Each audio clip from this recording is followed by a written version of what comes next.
Tonight, on 24, negotiation path remains closed and naval pressure continues on Tehran. Trump says he has no plans to resume talks and emphasized that the naval blockade of Iran will continue.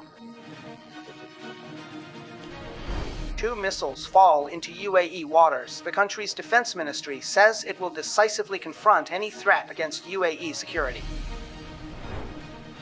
Fresh details on the Backchannel between Washington and the IRGC. Al Arabiya reports on 2 meetings between Barzani and Qaani in Baghdad. Tehran denies it.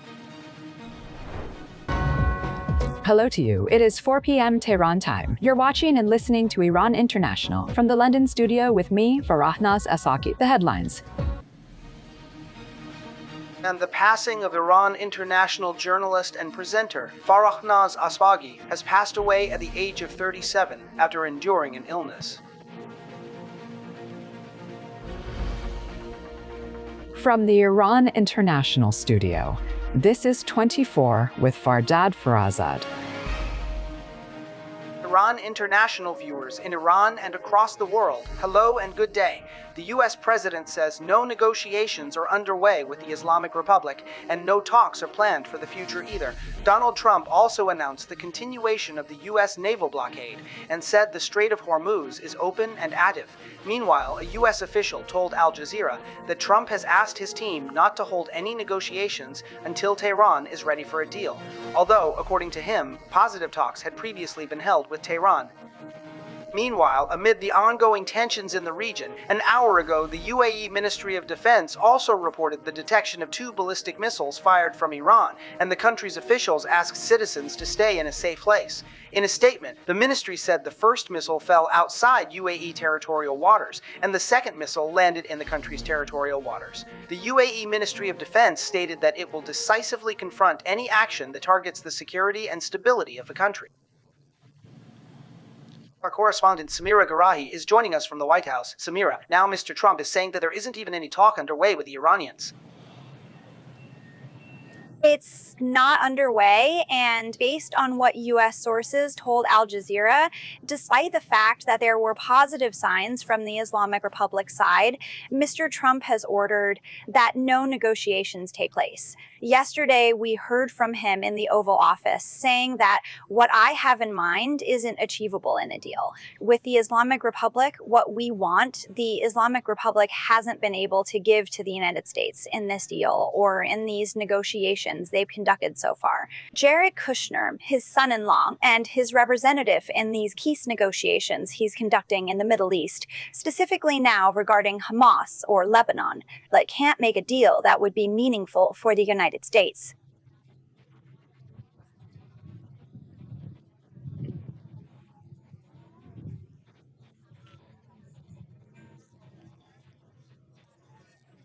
What Mr. Trump posted today on Truth Social says that no negotiations, no talks, and no dialogue are currently taking place with the Islamic Republic, nor are there any plans for them to happen in the future. He says that the Strait of Hormuz is open, traffic is going through there, it's under U.S. control, an effective naval presence is in place, and mine clearing has been carried out in the Strait of Hormuz.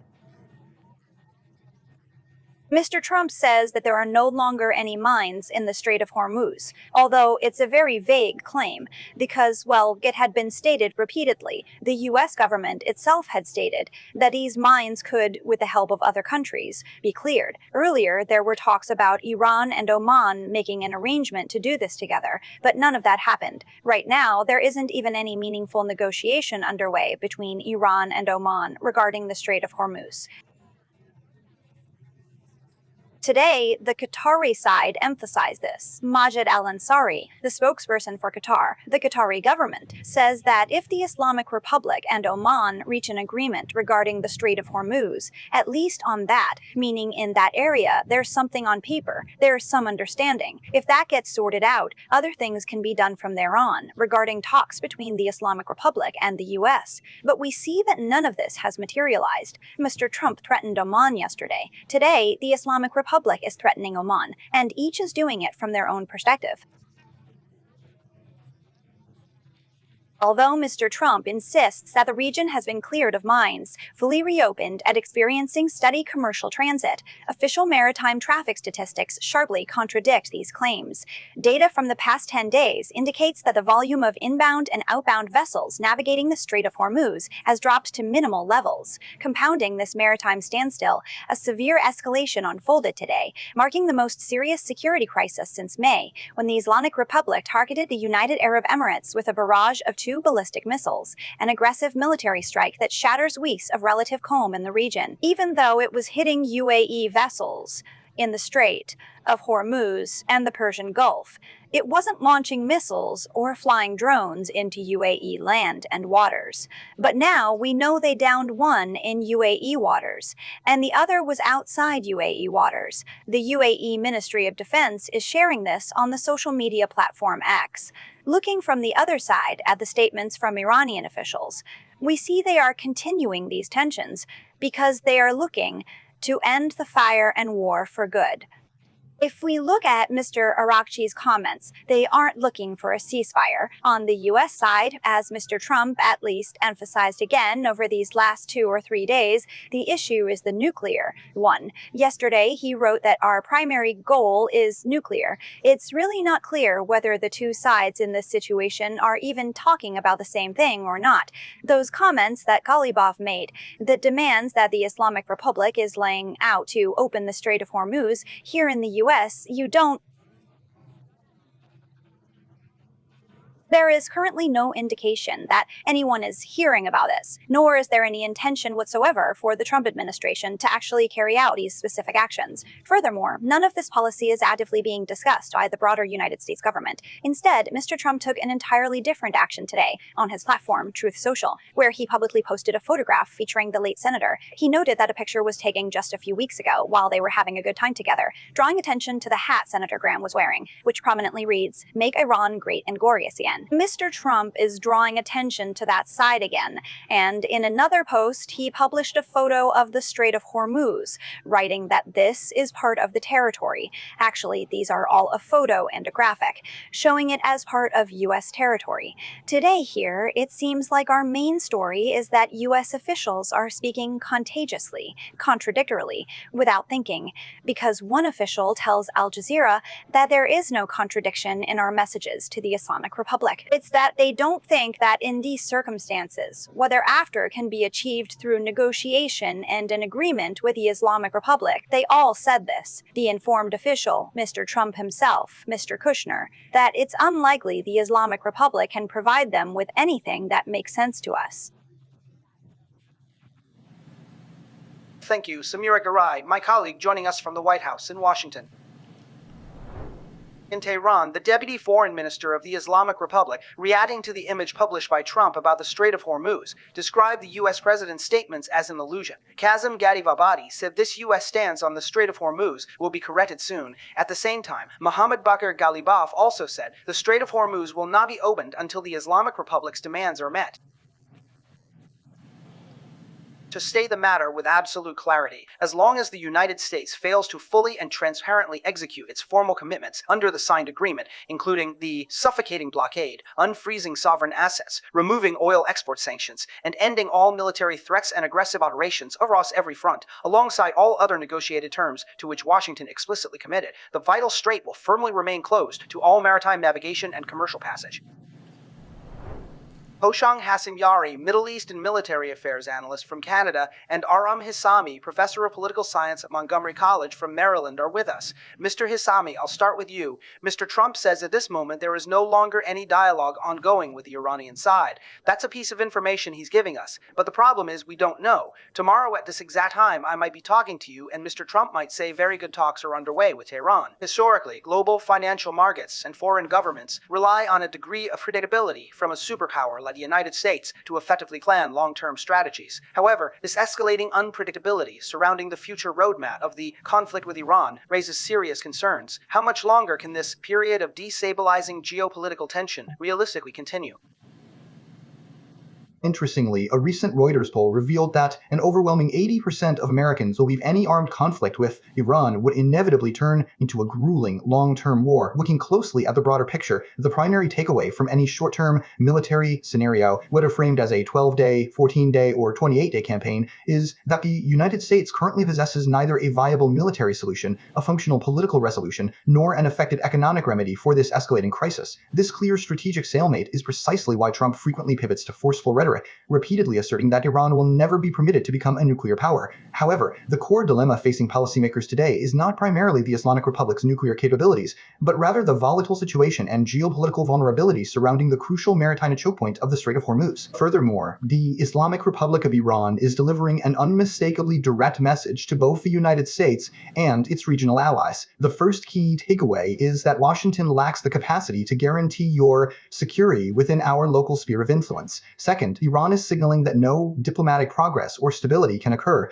until the US lifts its crippling economic sanctions and ceases aggressive military and covert actions across all fronts, a strategic position explicitly reinforced by Speaker Mohammad Bagher Ghalibaf. Everything is interconnected. Looking at current discussions within Washington think tanks and media outlets, analysts argue that former President Trump's strategic approach and unpredictable responses, whether regarding diplomatic channels in Oman or ongoing developments in Syria and Israel, demonstrate this evolving dynamic. There really is no solution, and this upcoming election is just adding fuel to the fire. They just want to reduce this whole thing to the nuclear issue, when the main issue right now is the Strait of Hormuz. I think the Islamic Republic wants to turn this into a war of attrition. Its message is that if we can't sell oil and we can't do business, the region won't be able to either. They've said this many times, and now they're making it a reality.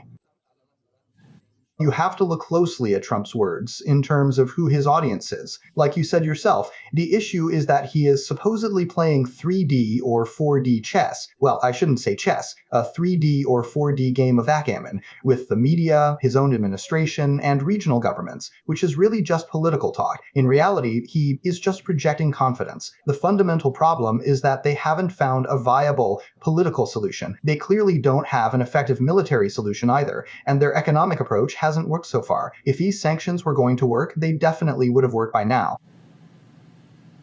Mr. Hassanyar, the U.S. President says the Strait of Hormuz is open and active.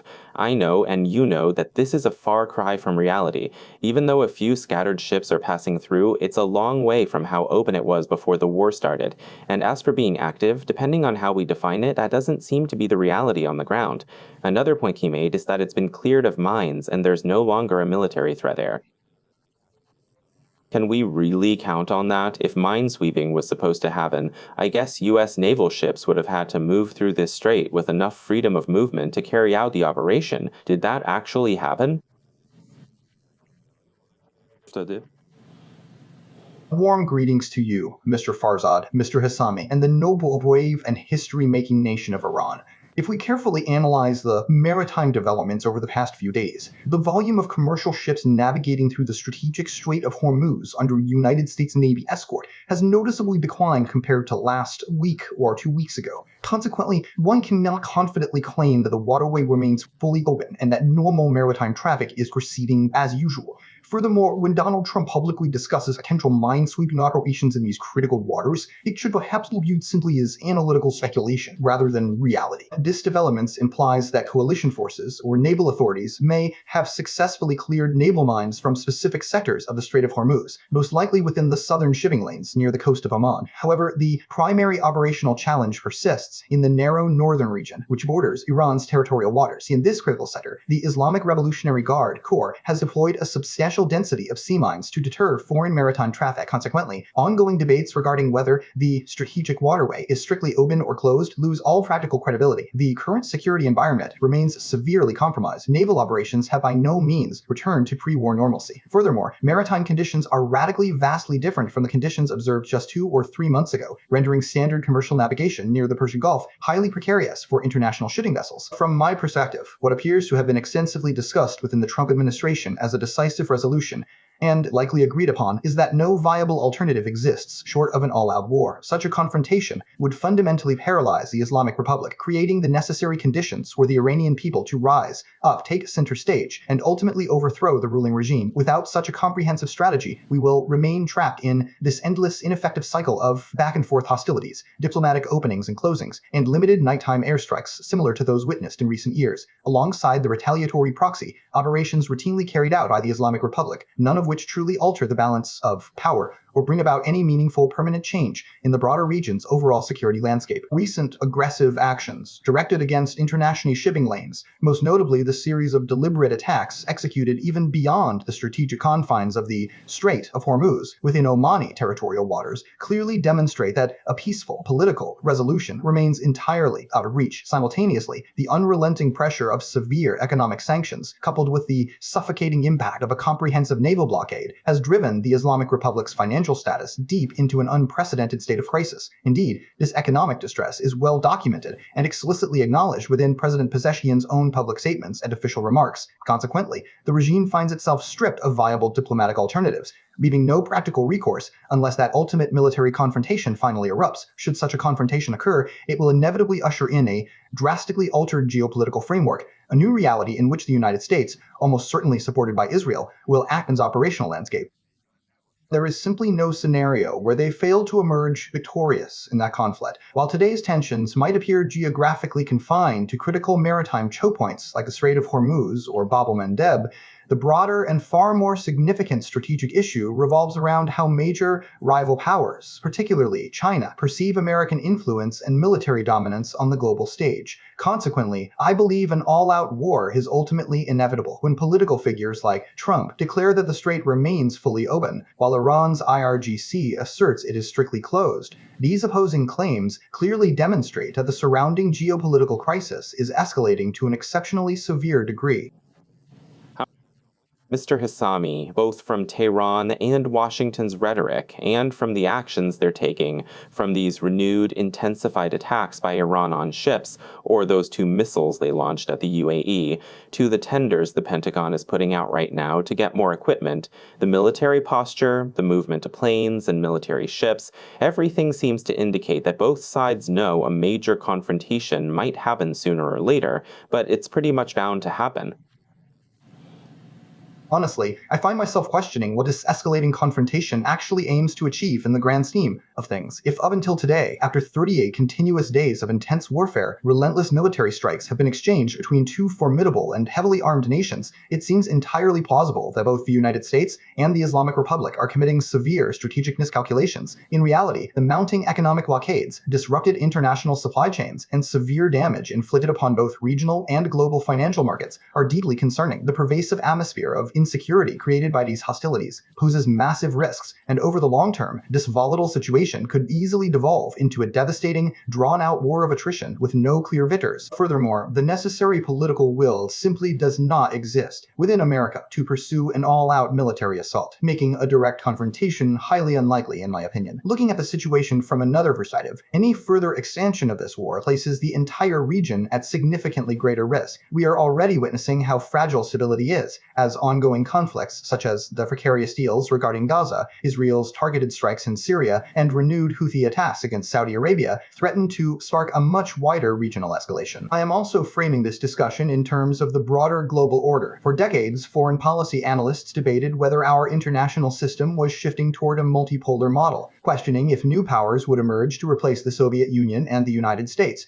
or if post-9/11 America stood as an uncontested yet struggling lone superpower. Today, the reality is stark. One former superpower remains deeply bogged down in the conflict in Ukraine, while another finds itself entangled in the critical sea lanes of the Strait of Hormuz. Neither possesses clear political or economic strategies to resolve these crises, creating a power vacuum that allows a strategic player like China to maneuver masterfully. So this ongoing confrontation and these visible issues represent something unprecedented. It is genuinely the first time an American president actively seeks praise and validation from North Korea and its leaders, which is profoundly interesting. That traditional international order has been completely disrupted. Rather than viewing this merely as a confrontation, I look at the broader situation differently. America's primary issue right now is not the nuclear question, nor is it promoting freedom and democracy within Iran, nor preventing Iran's return to historical glory. The real challenge is securing and opening the vital Strait of Hormuz. If Trump can successfully manage that strategic feat, in my opinion, that provides his definitive exit from the entire Middle Eastern region. Mr. Hosseini Yar, yesterday I asked a program guest whether the Strait of Hormuz could be America's Suez Canal. If we are exiting that unipolar world, could this be a turning point? If America cannot meaningfully finish off the Islamic Republic, does this mark the end of its post-WWII superpower world order? This issue is extremely important, as others are watching what's happening in the Strait of Hormuz, or others, especially China and, to a much lesser extent, Russia.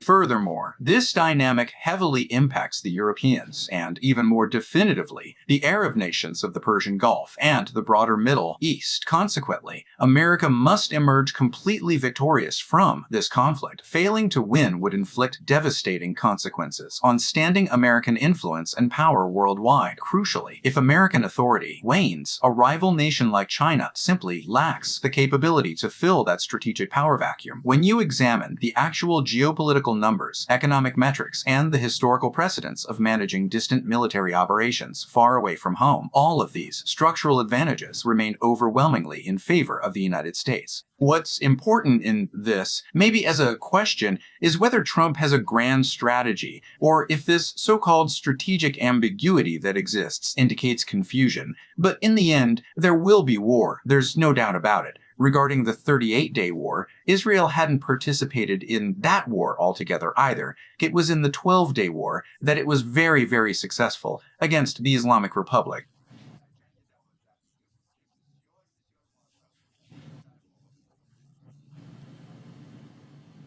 Thank you for joining us, gentlemen. Hushang Hassan Yari, Middle East and military affairs expert from Canada, and Aram Islami, professor of political science at Montgomery College from Maryland, USA. Al Arabiya has reported that the president of Iraqi Kurdistan met twice in Baghdad with Esmail Qaani, the commander of the Quds force of the IRGC. According to these sources, Nechirvan Barzani started efforts to reduce tensions about 5 months ago, meaning from around mid-March last year, a few days after the start of the U.S. and Israeli operation against Iran.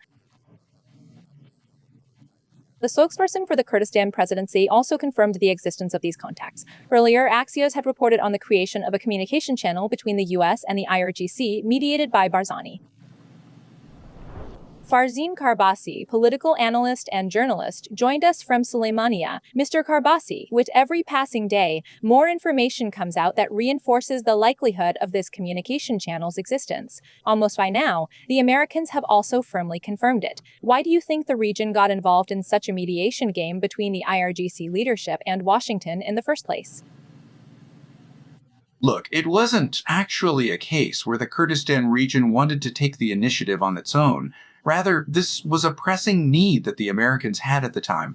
Because of the close personal relations and direct diplomatic channels that Mr. Nechirvan Barzani maintained with the Islamic Republic, they stepped into this so-called mediation role to bridge the divide. The key issue here is that both sides involved, a fact explicitly confirmed by the Americans and Mr. Nechirvan Barzani himself, cannot deny these events took place. Yet, despite this public verification, the Islamic Republic and the IRGC command attempted to flatly deny the entire affair by targeting and attacking the region's prime minister's office. And they actually see this as a defeat for themselves, that despite those claims they had, and were encouraging people in the streets to fight against America and to move away from, so to speak, irreconcilability and reconciliation, and to seek vengeance. In fact, today they have to answer that Mr. Qaani himself was apparently involved in this matter, meaning the phone call that was actually made was him. That is, he connected that phone call to the IRGC commander so that Mr. Barzani could talk. Here, the issue is that the Revolutionary Guards doesn't accept it, and they are actually taking the dimensions of this case to a point where, in fact, they are calling the Islamic Republic itself into question. And while Mr. Barzani, Nechirvan Barzani, is mediating like this, we see that members of his family are being attacked by the Revolutionary Guards. How can one explain and justify this? That they even attack the messenger himself? Yes, this isn't the first time. The same thing happened regarding Qatar. Qatar has been one of the biggest mediators and closest countries to the Islamic Republic, and we see that while it was acting as a mediator, at the same time, its territory gets attacked. It attacks gas transport ships that are there, meaning they transfer gas, which is very dangerous. It attacks that. The Islamic Republic has this dual policy, this paradox in behavior and actions.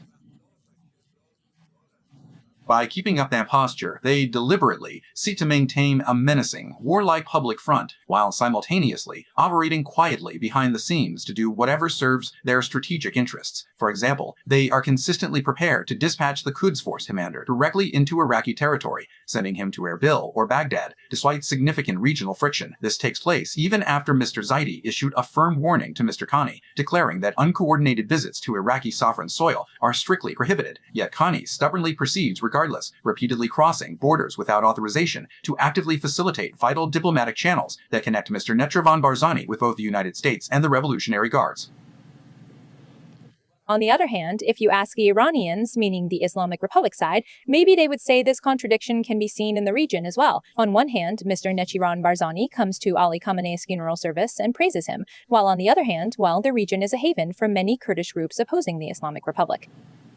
Exactly. Look, this is politics after all. Diplomacy fundamentally involves navigating these kinds of pragmatic realities, and such strategic methods have always existed. Mr. Nechirvan Barzani has a well-documented personal history. He grew up in Iran following the events of 1975 and maintained strong, functional relations with the Islamic Republic throughout the difficult years of the Iran-Iraq War. However, this nuanced background certainly does not mean that the overarching policy of the Kurdistan Regional Government of Iraq is founded upon complete dependence on Tehran, nor does it imply hostility toward the Islamic Republic. Just like the so-called Kurdish parties are present here, but for the sake of the region's interests, they didn't start a war, even though they had the capability to do so. They could have done it under conditions where the Islamic Republic was in a position of weakness and was very afraid of an attack being launched against it from such an important border.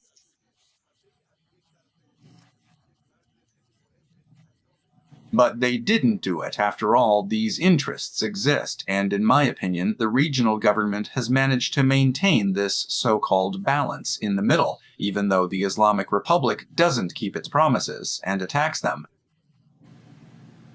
Thank you, Farzin Karbasi, political analyst and journalist, joining us from Suleimania. Canada has deported a former official of the Islamic Republic from the country. Salman Samani, former spokesperson and Deputy Minister of Interior, is the second Islamic Republic official to be deported from Canada, someone who also held a position in the Interior Ministry during the suppression of the November 2019 protests. More details from my colleague Masa Mortazavi. Salman Samani, who formerly served as the Deputy Minister of Interior in President Hassan Rouhani's cabinet, has officially been deported from Canada. Samani was among the initial high-profile individuals whose permanent residency status underwent formal review by the Immigration and Refugee Board of Canada. This scrutiny followed legislative action declaring that individuals affiliated with the Islamic Republic who contributed to popular suppression are barred from residing in the nation. After initially receiving his deportation order in 2024, Samani filed a legal appeal. However, Canadian authorities upheld the original decision in 2026. Consequently, on July 1st, he was given a strict 2-day deadline to depart the country. That too, with the intervention of Canada Border Services Agency, officers who, as stated in this ruling, are also responsible for ensuring his security until he reaches Iran. In his appeal court, he had stated that he suffers from depression, and there is a possibility of suicide. He also said he was worried about retaliatory actions by the Islamic Republic due to opposition he had expressed against the regime, but it was stated in court that the necessary documents to prove these claims do not exist. And also, the court's priority is for people in Canada not to think Canada has turned into a safe haven for oppressors. In 2019, during the bloody crackdown in December-January, Salman Samani, as Deputy Minister of Interior, not only endorsed the actions of the Islamic Republic, but if anyone opposed them, he also threatened them. In the court ruling, it was also stated that during the more than 10 years Samani served in the system, he demonstrated his loyalty to the regime, and the likelihood of revengeful behavior by the Islamic Republic regarding him was assessed to be very low. However, Canadian authorities continue to rigorously review cases involving individuals with ties to the Islamic Republic who currently reside in Canada. Officials have confirmed that 37 specific cases are actively under formal review, while an additional 55 files remain in the preliminary investigation and filing stages. Reporting on this ongoing situation, this is Masa Mortazavi in Toronto. Tanker traffic and instability in the region. The charter cost for supertankers transporting oil from the Persian Gulf to Asia has reached around $510,000 per day. Bloomberg has cited increased demand and security concerns as factors for this surge, whereas under normal conditions, this figure was around $30,000 to $40,000. At the same time, ship traffic in the Strait of Hormuz remains far below pre-war levels. Data from Klebler shows that yesterday, only 6 commercial vessels crossed this waterway, and there was no crude-carrying supertanker among them. The U.S. Energy Information Administration also stated that the volume of oil passing through the Strait of Hormuz in the second quarter of this year was about 77% lower than pre-war levels. Economist Ali Dadpei joins us from Texas. Mr. Dadpei, when the cost of chartering a tanker goes from around $30,000 to $40,000 to more than $500,000, how long can this situation continue? Looks like we lost connection for a moment, Mr. Dadpei. I was just saying that when the daily rental cost jumps from $30,000, $40,000 to over $500,000, how long can this situation really go on?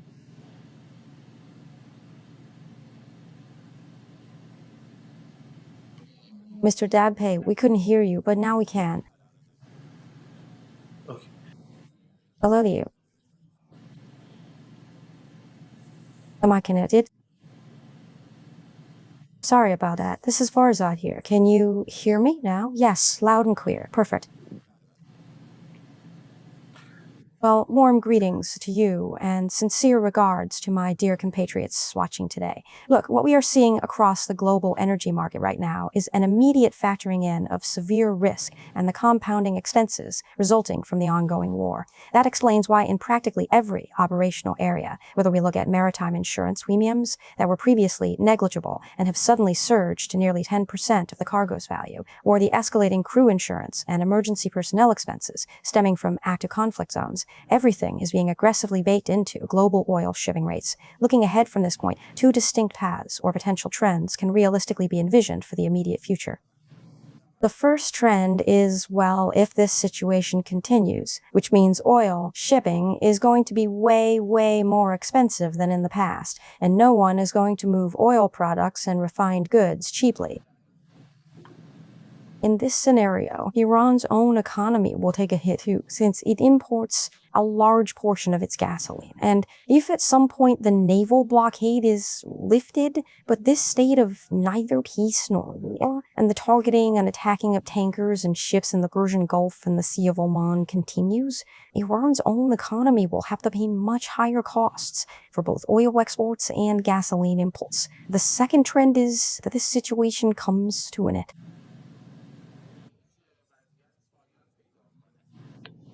Many market observers anticipate that if the current conflict concludes and regional peace is restored, commodity and shipping prices will simply return to their pre-war baselines. The assumption is that once immediate geopolitical anxiety lifts, the market will discard its risk surcharges and steep war risk insurance premiums. However, this expectation overlooks a crucial structural reality. So long as the Islamic Republic and the IRGC maintain an active military presence along the northern Strait of Hormuz and the Persian Gulf, the market will continue to price in the persistent imminent threat of renewed disruption.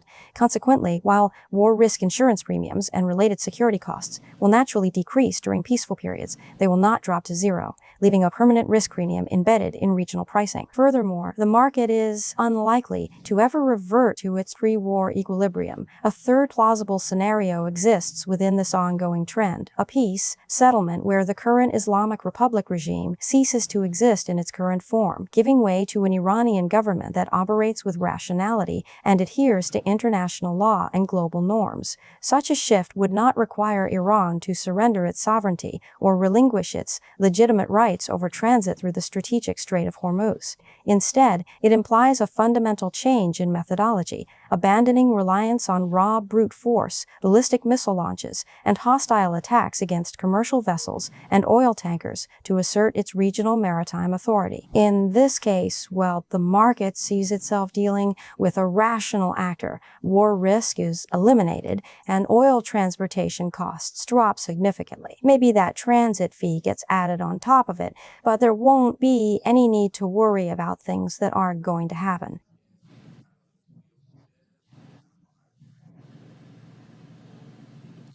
To address the extent to which this level of disruption can permanently alter global oil trade routes, it is actively reshaping them right now. Major Middle Eastern producers, including the UAE, Saudi Arabia, Iraq, and Kuwait, are actively investing in overland pipeline infrastructure to safely bypass the vulnerable Strait of Hormuz. For instance, the United Arab Emirates has decided to drastically increase its strategic east-to-west oil transport capacity, with concrete plans to at least double it. This shift ensures continuous exports to global markets, bypassing volatile maritime choke points and permanently altering international energy transit pathways. Additionally, Saudi Arabia is actively pursuing alternative routing strategies so that its critical crude exports are no longer entirely reliant on transit through the vulnerable Strait of Hormuz and the volatile Persian Gulf. By establishing these bypass routes, the kingdom aims to effectively cushion its national economy against the severe financial damage caused by recurring regional crises. Concurrently, the Iranian economy stands to emerge as a primary casualty of this shift, as the overall strategic significance of the Strait of Hormuz diminishes over time. Tehran's political leverage on the world stage will weaken considerably, while its potential net revenue from vital oil exports suffers a substantial drop. Thanks, economist Ali Dadpay.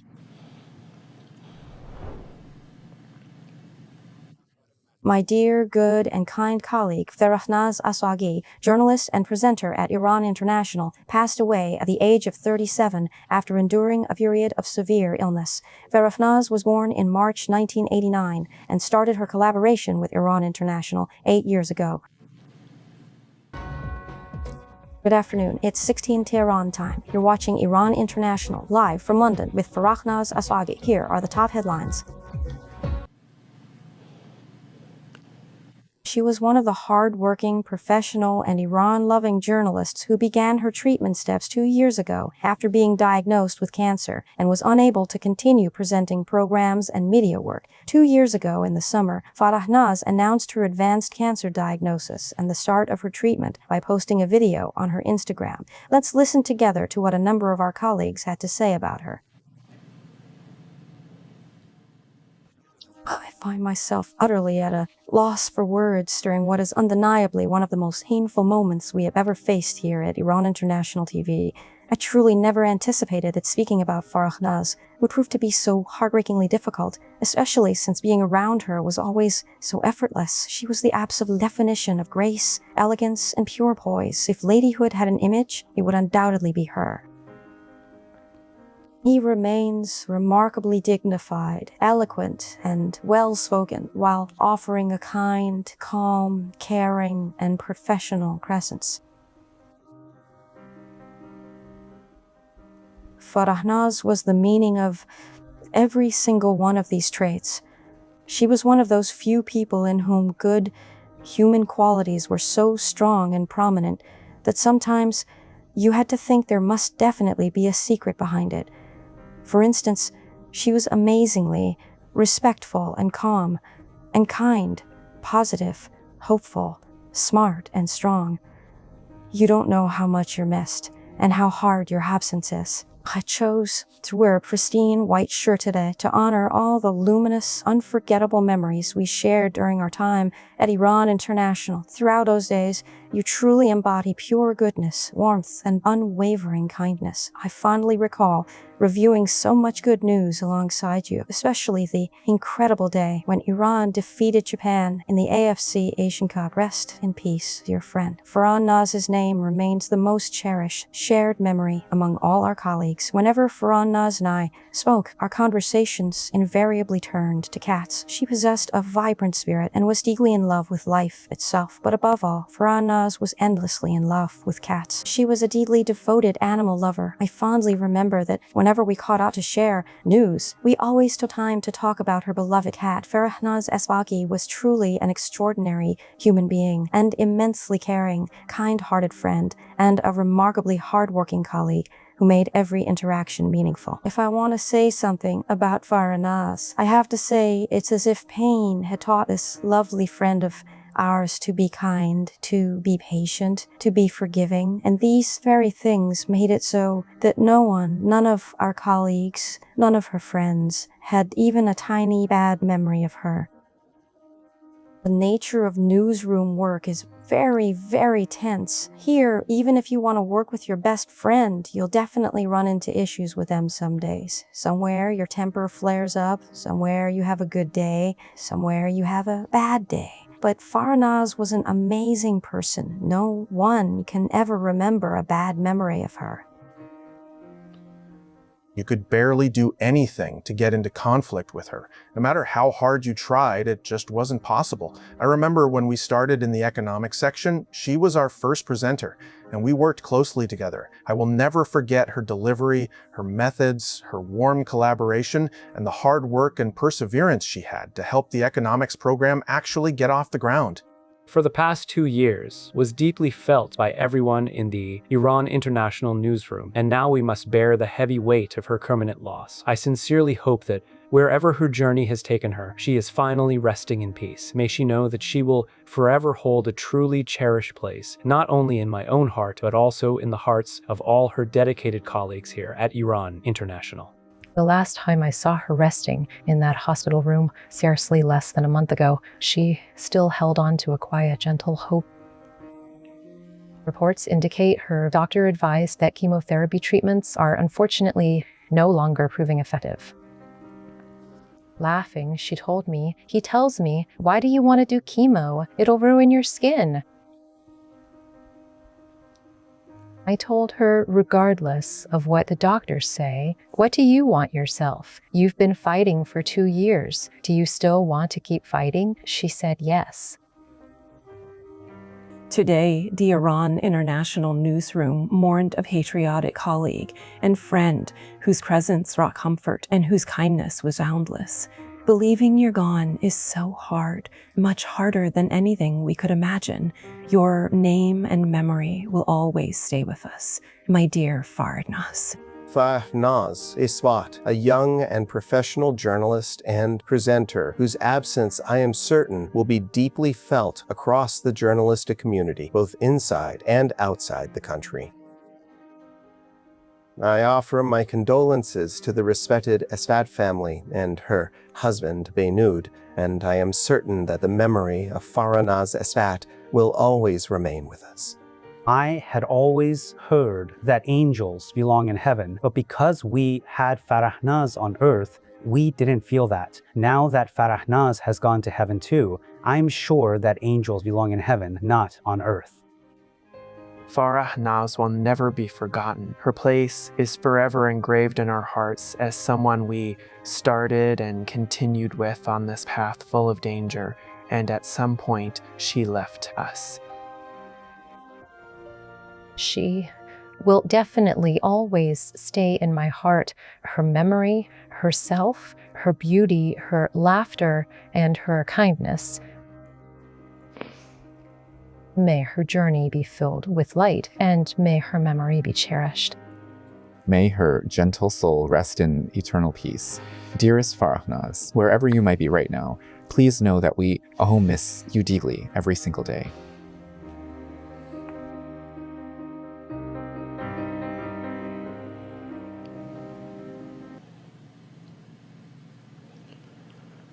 Iran International extends its heartfelt condolences on the passing of Farahnaz, one of its finest colleagues, to her respected family, especially her husband, Behnoud Nurpana, as well as to the network's viewers.